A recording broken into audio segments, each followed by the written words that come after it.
పారిశ్రామిక పార్కులు రాష్ట్రంలో పీపీపీ విధానంలో అభివృద్ధికి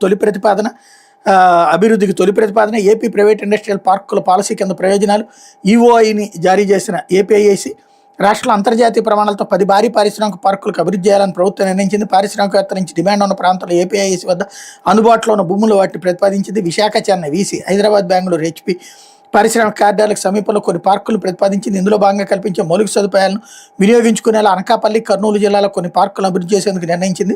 గుత్తేదారుల ఎంపికకు ఇప్పటికే ఆసక్తి వ్యక్తీకరణ ప్రకటన జారీ చేసింది. మొత్తం 4012 ఎకరాలను పార్కుల కోసం ప్రతిపాదించింది. ఆసక్తి ఉన్న సంస్థలు జూన్ 6లోగా బిడ్ దాఖలు చేసుకోవాలని గడువు నిర్దేశించింది అన్నటువంటి వార్తని హైలైట్ చేశారు. అప్పనంగా భూములు కట్టబెట్టడం, పారిశ్రామిక పార్కులు అని చెప్పేసి ఎవరికో భూమి ఇవ్వడం ఎందుకు? ఇప్పుడు పరిశ్రమ వస్తానంటే డైరెక్ట్గా నువ్వే భూమి ఇవ్వచ్చు కదా, లేదా ప్రభుత్వమే ఏపీఐఐసి అనేది ఉండేందుకు?